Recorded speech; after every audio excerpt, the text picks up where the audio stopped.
Hello everyone, कैसे हैं आप सभी। आशा करते हैं अच्छे होंगे और मन लगा के ज़बरदस्त पढ़ाई कर रहे होंगे। तो आज की ये वीडियो आप लोगों के लिए बहुत ही महत्वपूर्ण होने वाली है, क्योंकि इस वीडियो में हम जानेंगे कि हमारी ये जो परीक्षा टीजीटी पीजीटी की आने वाली है, इसमें किस पोर्शन से कितने प्रश्न आते हैं। कहीं से ज़्यादा प्रश्न मिलते हैं हमें, तो कहीं से कम मिलते हैं। तो कहीं ऐसा तो नहीं कि हम जहाँ से कम प्रश्न बनते हैं वहाँ पर हम ज़्यादा टाइम दे रहे हैं, और जहाँ से ज़्यादा प्रश्न आते हैं वहाँ पर हम उसको कम समय दे रहे हैं। तो ये सारी चीज़ें हम जानेंगे इसमें। और इसके पहले थोड़ा सा आप लोगों के बहुत सारे ऐसे प्रश्न थे जिसका जवाब देना ज़रूरी था, और ये बहुत लोगों के लिए हेल्पफुल होगा। तो मैंने सोचा कि मैं इसी वीडियो में उसको बताते चलती हूँ, ताकि बहुत सारे लोग देख पाएंगे। और कमेंट में बताने का मतलब ये होता है कि सारे लोग कमेंट नहीं पढ़ते हैं और फिर वही क्वेश्चन पूछते हैं, तो मैंने सोचा कि वीडियो में ही बता दूँ मैं। और इन सबसे पहले सबसे बड़ी बात तो ये है कि आप लोगों को बहुत बहुत धन्यवाद, आप लोगों का हृदय से आभार, जो आप लोग मुझे इतना सपोर्ट कर रहे हैं। और अगर मेरी वीडियो एक दिन भी नहीं आती है तो सब तुरंत मेरे पास कमेंट आ जाते हैं कि दीदी आप कहाँ हैं, और वीडियो डाला करिए, आपका वेट हम लोग कर रहे हैं। तो ये सारी चीज़ें जब मैं सुनती हूँ ना, तो अंदर से एक अलग सा उत्साह आ जाता है कि चलो कोई तो है जो मेरा इंतज़ार कर रहा है, मेरे वीडियो का इंतज़ार कर रहा है, मेरी बातें सुन रहा है। तो आप लोग ये भी जानिए कि जितनी भी चीज़ें मैं बता रही हूँ, ये मेरा खुद का अनुभव है। कहीं से कोई आप देखते होंगे ये बातें मेरी कहीं से किसी से मिलती जुलती नहीं होंगी। ये मेरा खुद का अनुभव है, जो चीज़ें मैंने एग्ज़ाम में फ़ेस किया है, जो प्रॉब्लम मैंने फ़ेस किया है, और कैसे मैं चीज़ों को फिर मैंने एक नया तरीका अपनाया कि मैं चीज़ों को कैसे याद कर लूँ। तो ये सारे तरीके मैं आप लोगों के साथ शेयर करती हूँ, ठीक है। ईमानदारी से बताती हूँ। और आप लोग भी कभी भी किसी की बात पे, मैं हमेशा कहती हूँ कि किसी की बात पे भरोसा आँख बंद करके मत करिए। इवन मैं ही क्यों ना हूँ, आप लोग ज़रूर इतना सुनने के बाद एक बार अपना दिमाग ज़रूर दौड़ाइए कि करना क्या चाहिए हमें, क्या ये सही है। क्योंकि सबका पढ़ने का तरीका अलग होता है, सबके समझने का तरीका अलग होता है। तो अगर आपको लगता है कि फ़ायदा हो रहा है तब तरीका अपनाइए। अगर आपको इससे बेहतर आता है, अगर आप इससे बेहतर कर पा रहे हैं, तो आप वही तरीका अपनाइए। हमें आप लोगों से मतलब ये है कि आप लोगों का रिज़ल्ट अच्छा है, ये मतलब किसी भी तरीके से रिज़ल्ट अच्छा आना चाहिए, चाहे वो कोई भी तरीका हो। और ये हम लोग अच्छे से पढ़ाई करेंगे, सबसे बेहतर तो तरीका वही होता है, और कोई क्या तरीका हो सकता है इसका। तो और अगर आप लोग चैनल पे नए हैं तो मेरे चैनल को सब्सक्राइब कर लीजिएगा, और बेल आइकन जो है उसे प्रेस कर लीजिएगा, और ताकि मैं कोई भी ऐसा वीडियो मैं डालूं तो आपको नोटिफिकेशन मिलता रहे। और मैं आप लोगों के लिए रोज़ सोचती हूँ कि मैं कौन सा ऐसा टॉपिक लेके चलूँ कि जो आप लोगों के लिए बहुत हेल्पफुल हो। तो चलिए आगे बढ़ते हैं। तो पहला एक प्रश्न था कि कमेंट में कि दीदी पढ़ाई के लिए वो पागलपन नहीं आ रहा है, वो जज्बा नहीं आ रहा है जो आना चाहिए, जैसा मैं बोलती हूँ वो नहीं आ पा रहा है, वो उसके लिए क्या करें। तो देखिए, ये जज्बा जो है ना, ये कैसे आएगा, ये हमारी सोच पे आएगा।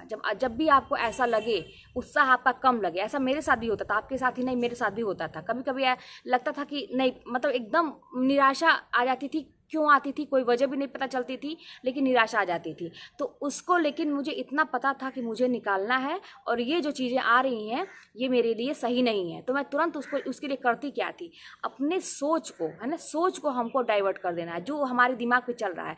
अपने दिमाग को हम जैसा मतलब जो सूचना देते हैं, वही दिमाग हमारा उसी पे मतलब वर्क करता है, एक तरह से ये जान लीजिए। तो हम अपने तुरंत हम ये सोचेंगे कि पहले तो आप ये क्यों पूछिए, अपने आप से पूछिए कि आपने ये फॉर्म डाला क्यों, आपने ये फॉर्म क्यों डाला। तो जब आप क्यों पूछेंगे ना अपने आप से, थोड़ा सा जब ऐसा हो तो बैठ के अकेले में कहीं शांति से चले जाइए, अकेले में जहाँ कोई ना हो, शोरगुल ना हो, वहाँ बैठ के अपने आप से थोड़ी देर बातें करिए, 5-10 मिनट, अपने आप वो हौसला अंदर से आ जाएगा। आप सोचिए कि क्यों मैंने ये फॉर्म डाला, तो आपको अंदर से ज़रूर कुछ ना कुछ आपको रिप्लाई मिलेगा। और सोचिए कि आपकी ज़िंदगी जो है बाकी लोगों की ज़िंदगी से क्यों अलग है, क्यों अगला जो है इस तरह से कर पा रहा है और मैं नहीं कर पा रही हूँ, या मैं नहीं कर पा रहा हूँ, क्यों ऐसा हो रहा है, क्या वजह है उसकी। तो आपको वजह पता ही चलेगी कि अगले व्यक्ति के पास ये है, वो है, मेरे पास ये चीज़ों की कमी है।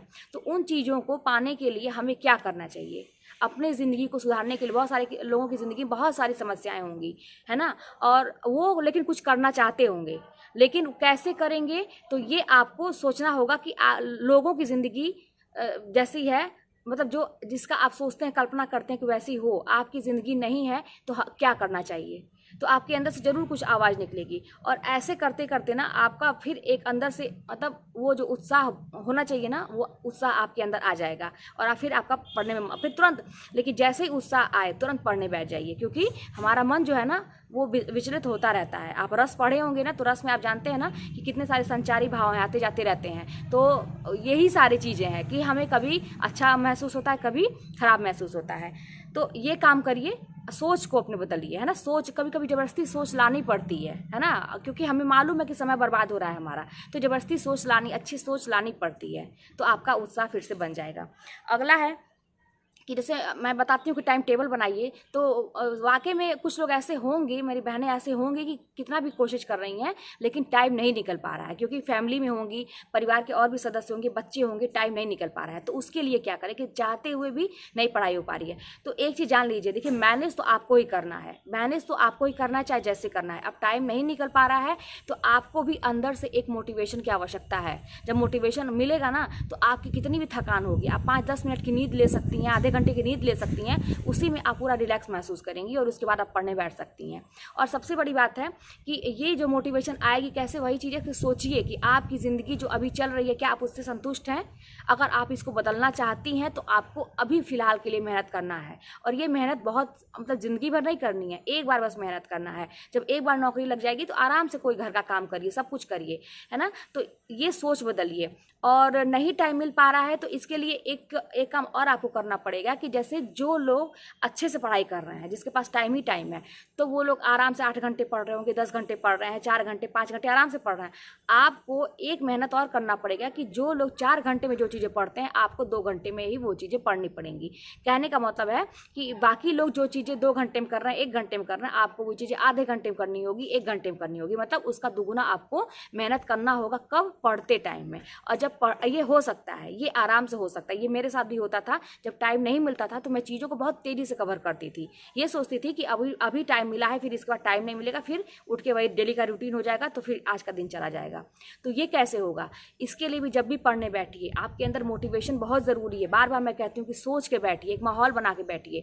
पहले पढ़ने से पहले 5 मिनट बस ये सोचिए कि दिमाग को अपने एक सही, जो कहा जाता है ना, एक सूचना दीजिए, सही डायरेक्शन में लेके जाइए दिमाग को। पहले दिमाग में बैठा लीजिए कि अरे बाप रे, जल्दी से पढ़ने बैठ जाए, नहीं तो अभी ये टाइम निकल जाएगा, 2 घंटे के बाद बच्चा छोटा है उठ जाएगा, या ये काम है वो काम है, जो भी है 2 घंटे का टाइम मिला है, फटाफट इसमें इतना चीज़ हमको रिवाइज कर लेना है। और अब हम क्या करेंगे, घंटे में हम मिनट को देखेंगे। अब आप देखेंगे कि 10 मिनट में हमको ये पढ़ लेना है, आधे घंटे में हमको ये पढ़ लेना है, अच्छा 10 मिनट के बाद ये भी कर लेना है।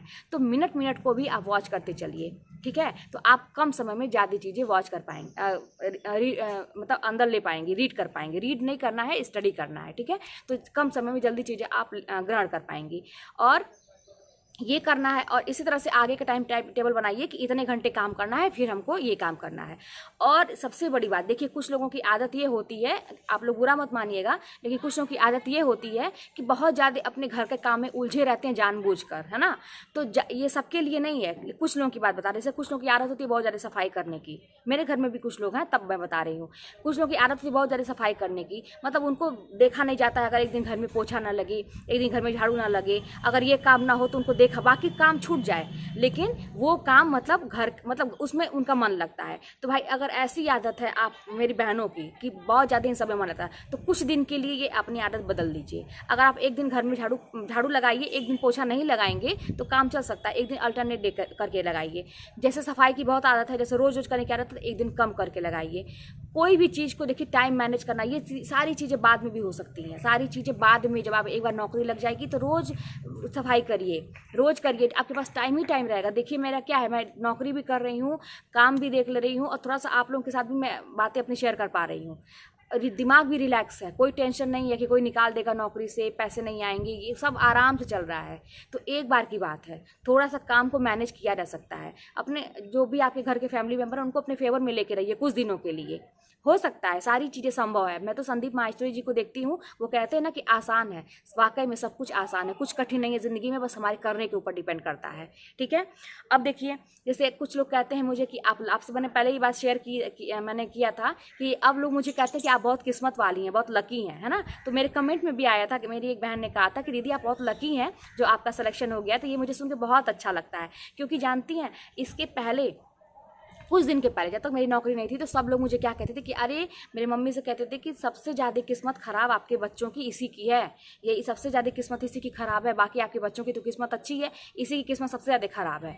और आज मेरी नौकरी लग गई तो सब लोग कहते हैं कि लकी हैं लकी हैं। तो ये चीज़ें देखिए, दुनिया है, ये समाज है, कभी भी दुनिया के चक्कर में मत रहिएगा कि लोग कहते क्या हैं। यही लोग जो आज आपकी बुराई करते हैं, आज आपको डिमोटिवेट करते हैं, यही लोग जब आपकी नौकरी लग जाएगी एकदम उनका बात करने का तरीका ही बदल जाएगा, ठीक है। और मैं लकी हूँ तो बहुत अच्छी बात है, भगवान करे मैं लकी रहूँ, सभी लोग लकी रहें, लेकिन इसके पीछे लकी होने का कारण क्या है, मेरी मेहनत है। मैंने किस तरह से ये नौकरी पाई है ये मैं ही जानती हूँ और ये मेरा भगवान जानता है। तो ठीक है, अच्छी बात है, लेकिन मेरे कहने का मतलब ये है कि वाकई में मैं लकी हूँ कि मैं नौकरी पा गई और आप लोग मेरे साथ हैं, वाकई में लकी हूँ। मैं सोचती हूँ कि 1-2 महीने के अंदर इतने सारा सपोर्ट मुझे नहीं मिलता, मैं लकी हूँ, मैं मानती हूँ, लेकिन इसके पीछे एक रीज़न है कि मैं कभी भी डीमोटिवेट होती नहीं हूँ। पहले होती थी, पहले मैं बहुत रोती थी बैठ के घंटों आंसू, लेकिन मैंने सोचा कि ऐसे काम नहीं चलेगा, थोड़ी सी जिद्दी थी मैं अंदर से, लेकिन अब नहीं। तो ये आप खुद लकी हो जाएंगे जब आप एक जिद पकड़ेंगे, सफल हो जाएंगे और तब दुनिया आपको सलाम करेगी, आप खुद आप लकी हो जाएंगे। वही दुनिया जो आपको आज ऐसा वैसा कहती है, वही दुनिया आपको कहेगी कि तुम बड़ी किस्मत वाले हो। यही लोग आपसे आगे आएंगे हाथ मिलाने के लिए, ठीक है। तो और भी देख लीजिए कि जैसे जो भी आपके जैसे समस्या, कभी कभी यही बात है कि होपलेस हो जाते हैं, डिमोटिवेट हो जाते हैं अचानक से। तो इसका जवाब मैंने पहले ही दे दिया है, पहले जो बताया है, तो इसी को क्या दोहराना है कि आप बैठ के अपने सोच को पहले बदल लीजिए। थोड़ा सा सोचना पड़ेगा, ज़बरदस्ती मतलब एक सोच अपने अंदर लानी पड़ेगी। क्यों का कारण पूछिए कि मेरी ज़िंदगी में परेशानी क्यों है और इससे कैसे निकला जाएगा, अपने आप आपको उत्साह आ जाएगा। सबसे बड़ी बात है कि मोटिवेशन वाला कोई वीडियो देखा करिए, कोई सॉन्ग दंगल दंगल वाला सुना करिए, प्रेरणा लिया करिए दूसरों से कि उस व्यक्ति के जीवन में इतनी कठिनाइयां हैं तब भी वो व्यक्ति ऐसा कर पा रहा है, ठीक है। तो सारी चीज़ें आसानी से हो जाएंगी। और कल आप 15 अगस्त है, तो उसका जो है आप लोगों को सबसे पहले तो एक दिन पहले ही मैं आप लोगों को स्वतंत्रता दिवस की हार्दिक शुभकामनाएं देती हूँ। और कल मेरा पहला 15 अगस्त रहेगा। मेरी जॉब के बाद ये मेरा पहला 15 अगस्त है, तो मुझे भी बहुत अच्छा लग रहा है अभी कि मैं जाऊंगी कल अच्छे से। बच्चे भी बहुत एक्साइटेड हैं, अच्छे से तैयारी किए हैं, तो कल मैं जाऊंगी अच्छे से। और आप लोगों के साथ पिक्चर्स वगैरह या वीडियो हो सकेगा तो शेयर तो जो है ज़रूर करूंगी कि कल मैंने कैसे मनाया। और आप लोग भी अगला 15 अगस्त जो आएगा वो आप लोग अपने अपने स्कूल में रहें, सरकारी स्कूल में रहें, ठीक है, कि आप लोग भी अच्छे से अपना 15 अगस्त मना सकें। तो चलिए डिस्कस ये करना था कि किस पोर्शन से ज़्यादा प्रश्न आते हैं, किस पोर्शन से आपके ज़्यादा प्रश्न आते हैं। तो आइए चलिए डिस्कस इसी पे करते हैं। तो चलिए यहाँ पे जो है हम पूरे पाठ्यक्रम को 3 भागों में बांट लेते हैं। एक में साहित्य, एक में व्याकरण और एक में काव्यशास्त्र और संस्कृत, ठीक है, 3 भागों में। तो काव्यशास्त्र और संस्कृत को हम एक में लेके चलेंगे और इसके अंतर्गत जो हमारा भारतीय काव्यशास्त्र और पाश्चात्य काव्यशास्त्र दोनों को लेके चलेंगे। पाश्चात्य काव्यशास्त्र में देखिए कहने के लिए तो क्वेश्चन नहीं आते हैं, लेकिन पिछले साल एक क्वेश्चन पूछ लिया था, तो पूछ भी लेगा तो इसलिए हमको उसको भी पढ़ना ही पड़ेगा, देखना पड़ेगा कि अगर कहीं से आ जाएगा तो हम उसको कैसे मैनेज करेंगे। और व्याकरण के अंतर्गत जैसे भाषा विज्ञान भी है जो उसको भी हम लोग लेके चलेंगे, ठीक है ना। तो इस तरह से पूरे पाठ्यक्रम को जो है हम पहली बात तो 3 भागों में बांट लेते हैं। जैसे मान लीजिए अगर हम यहाँ पे कहें साहित्य, ठीक है, साहित्य में देखेंगे और व्याकरण में यहाँ पे देखेंगे और यहाँ पे काव्यशास्त्र और संस्कृत, ठीक है ना। और यहाँ पे संस्कृत को एक में लेके देखते हैं कि कहाँ से कितने प्रश्न आते हैं और कैसे कैसे हमको वो करना है, मैनेज करना है, ठीक है। तो देखिए साहित्य से मैंने देखा कि आपके लगभग 60 से 65 प्रश्न आ जाएंगे, ठीक है ना। 60 से 65 प्रश्न जो है आपके साहित्य ही बस कवर कर लेता है। एक तरह से देखा जाए तो 60% 100% में, ठीक है। और मतलब माना जाए नहीं 60 तो 50% मान के ही चलिए 100, क्योंकि 125 प्रश्न का ये पेपर है ना। तो मान के चलिए कि 50% आपका साहित्य ही, या उससे ज़्यादा 60% आप मान सकते हैं। तो 60 से 65 ये प्रश्नों की बात हो रही है, ठीक है, ये प्रश्न है। अब देखिए अब व्याकरण में हमारे कम से कम मान के चलिए 35 से आपके 40 मान के चलिए, ठीक है, 35 से जो है 40 जो है आपके हो सकते हैं। 35 से 40 प्रश्न जो है हमारे व्याकरण में हो सकते हैं। और संस्कृत में और काव्यशास्त्र को अगर मिला के देखा जाए टोटल, तो इसमें आपके मान के चलिए 15 से 20 प्रश्न आपके काव्य शास्त्र संस्कृत को मिला के, मान लीजिए बहुत है तो 25, 22, 23 मान लीजिए, इससे ज़्यादा नहीं, ठीक है ना। तो 15 से 20 हम लोग लगभग, ये सब लगभग चल रहा है, ये सब जो है लगभग है, ठीक है ना। आगे पीछे 1-2 प्रश्न इधर उधर 3-4 प्रश्न भी हो सकते हैं, लेकिन देखिए आप सबसे ज़्यादा यही देखेंगे कि हमारा जो है ये साहित्य से ज़्यादा हमारा कवर हो रहा है। साहित्य से आपका 60 से 65 प्रश्न बन रहे हैं, व्याकरण से 35 से 40, और संस्कृत और काव्य शास्त्र सबको मिला लिया जाए इसमें, पाश्चात्य काव्य शास्त्र को भी, तो 15 से 20, और व्याकरण में आपके भाषा विज्ञान सबको ले लीजिएगा तो 35 से 40 कम, मतलब आप अब समझ गए होंगे कि सबसे ज़्यादा आपको फोकस किस पे करना है, साहित्य वाले पोर्शन पे करना है। उसके बाद व्याकरण पे और काव्य शास्त्र संस्कृत को आप रोज़ एक एक टॉपिक, छोटा छोटा टॉपिक उसका लेके चलेंगे और अच्छे से तैयार करते हुए चलिए, आपका आराम से काम चल जाएगा, ठीक है ना। तो साहित्य में करना क्या है, आपको ज़्यादा फोकस करना है रचनाओं पे, क्योंकि बाकी चीज़ें देखिए जो 1 लाइनर चीज़ें हैं उसमें जो एक एक लाइन में जैसे डिटेल जो आगे दिया हुआ है किताबों में, नोट्स में, उसको आप पढ़ेंगे तो आपको याद हो जाएगा, लेकिन जो रचनाएं हैं वो किसकी कौन सी है, कैसे याद करेंगे, उस तो मैं आपको बता ही रही हूँ, करवा भी रही हूँ, तो वह उस पर ज़्यादा फोकस करिए। बार बार ये कभी मत सोचिएगा कि कोई आपसे ये कह रहा है कि एग्ज़ाम तक आप एक बार सिलेबस को रिवाइज कर लीजिए। एक बार मतलब कुछ नहीं होता है, आपके एग्ज़ाम तक आपका सिलेबस कम से कम 10 बार रिवाइज करिए, 10 बार। और अगर अब से कोई शुरू किया है तो भाई कम से कम 4 बार 5 बार तो कर ही लो, वो हो जाएगा आराम से। लगन अगर आप लोग दिन रात एक करके रहेंगे तो हो जाएगा।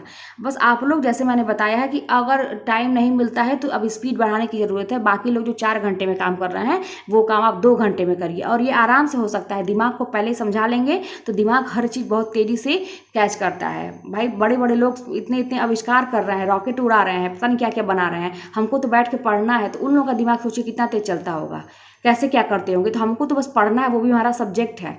और ये एग्जाम तो इतना अच्छा है कि बस हमारा ही सब्जेक्ट पूछ रहा है, गनीमत है ना इस पर माइनस मार्किंग है, न जीके के प्रश्न है, न कई और प्रश्न है। और आपको सबसे बड़ी बात है कि आपको पढ़ना है, अच्छे से दिमाग में बैठाना, 4 ऑप्शन आपको देखने को मिलेंगे, आपको लिखना नहीं है।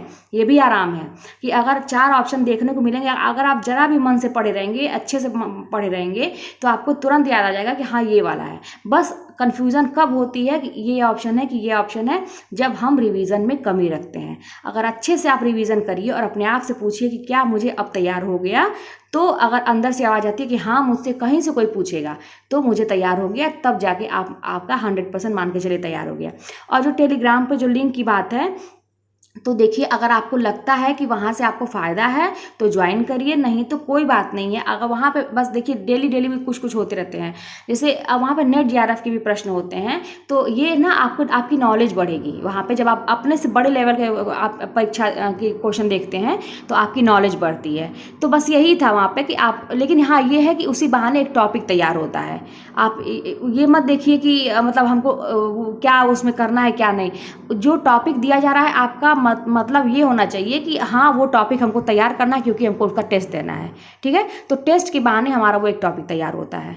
तो देख लीजिए, अगर आपको जो सही लगे, आप एकदम स्वतंत्र है, जैसा सही लगे, आपका काम होने से मतलब है, निकलने से मतलब है, याद होने से मतलब है, आप वैसे करिए, ठीक है। तो चलिए मिलते हैं अगले वीडियो में।